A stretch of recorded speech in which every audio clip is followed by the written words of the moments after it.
ये फकीर सभी दोस्तों के इजाजत दी है तक अस्सलाम वालेकुम यार इबादत बड़ी दिनों की खड़ी तवा जे पेश खिदमत में चिराए ये जो शायर है बा बरकर शेर उम्मीद आती है गीत की तवा के बारे में पसंद हो लगा तवा की पसंद है खिदमत दुनिया ये इदारा दो सब भी बस खंदो रहंदो एक पे जो तावन सा उम्मीद आती है का पसंद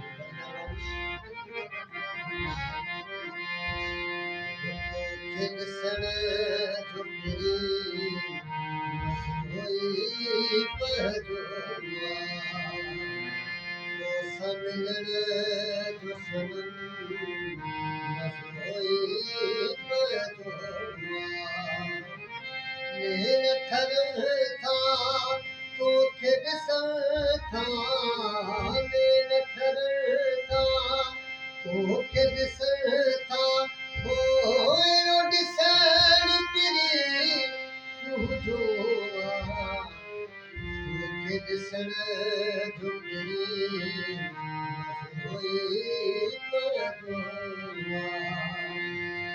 समिलन जो सनम होई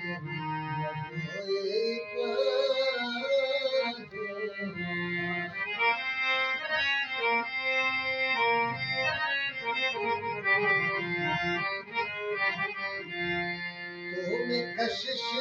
रखी डब एहरी मना में कया तेज गहरी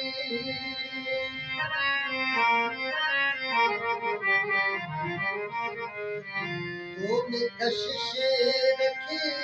डब एहरी मगा में कया तेज गहरी ओ मगा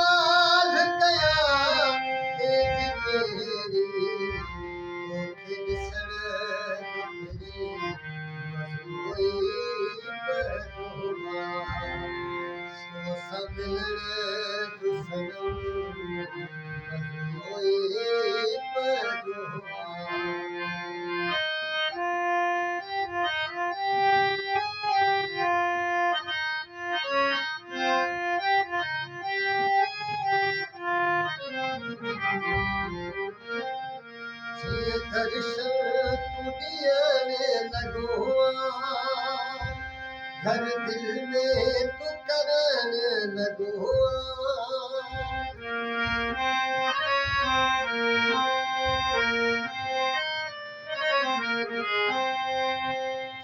दर्शन कुड़ियन लगो घर दिल में तू करन लगो ओ घर दिल में तू करन लगो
सोहना नैन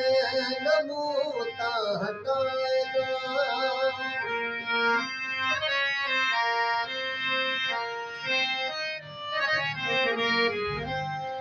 शेख बरकत के न सिकाएगा सोहना नैन नमूता हटाएगा ओ प्यारा नैन नमूता हटाएगा